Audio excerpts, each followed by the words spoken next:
बॉलीवुड अदाकारा करीना कपूर खान ने अपने 25 साल के करियर में कई असफलताएं देखी हैं। कई बार जब उनकी लगातार फ्लॉप फिल्में आती थीं तो वो रोती हुई सो जाती थीं और सोचती थी कि उनकी फिल्में बॉक्स ऑफिस पर क्यों नहीं चल रही।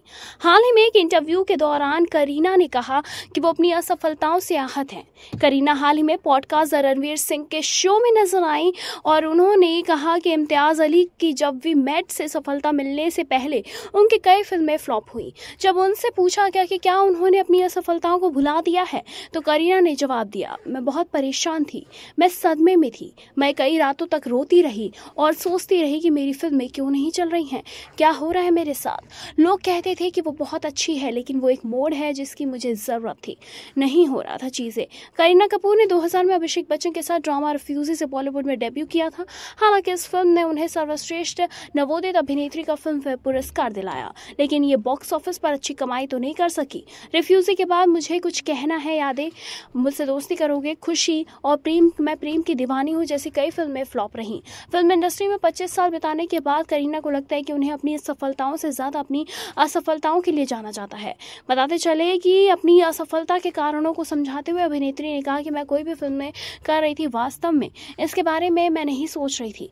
फिल्में बॉक्स ऑफिस पर नहीं चल रही थी और आखिरकार बॉक्स ऑफिस पर सफलता ही महत्वपूर्ण होती है। करीना जो जल्द ही डकैती ड्रामा क्रू में नजर आएंगी, उनका ये मानना है कि साथ ही बताते चले कि जो कि अब अपनी दबंग किंगडम मर्डर्स में भी नजर आ चुकी हैं। उनकी ये फिल्म दबंग किंगडम मर्डर्स भी थी आ चुकी है और इसके बाद उनका ये मानना है कि अगर उनकी जगह कोई और होता तो वो इतनी सारी असफलताओं को झेल नहीं पाता।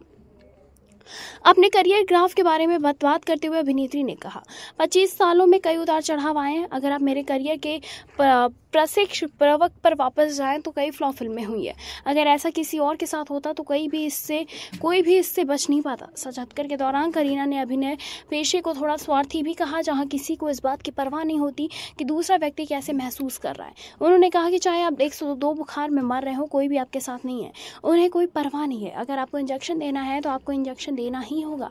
आप अंदर क्या महसूस कर रहे हैं कोई नहीं समझता, कोई कितना ही समझेगा। इस पेशे में कोई बीमारी की छुट्टी नहीं है, किसी की भावना को महसूस करने की कोई जगह नहीं है। आपको ये सुनिश्चित करना होगा कि आप एक परफेक्ट स्टार बने। करीना की क्रू 29 मार्च को सिनेमाघरों में रिलीज हो चुकी है और फिलहाल अभी वो अपनी दबंग किंगडम मर्डर्स को लेकर काफी ज्यादा सुर्खियों में बनी हुई है। बताते चले कि क्रू में उनके साथ कृति सैनन थी, तब्बू थी और कपिल शर्मा और दलजीत दोसांझ भी नजर आए थे। बताते चले वहीं पे अगर दबंग किंगडम मर्डर्स की तो अभी हाल ही में करीना ने अपनी सारे इवेंट्स को कैंसिल कर दिया क्योंकि उनके बेस्ट फ्रेंड मलाइका अरोड़ा के पिता का हाल ही में निधन हुआ है, जिसकी वजह से वो अपने सारे इवेंट्स को कैंसिल कर चुकी हैं। वैसे आपके इस पे क्या कुछ रहा, आप हमें कमेंट करके जरूर बताएं। ऐसी तमाम लेटेस्ट खबरों को जानने के लिए जुड़े रहें हमारे साथ और देखते रहें नेक्स्ट ऑन लाइव।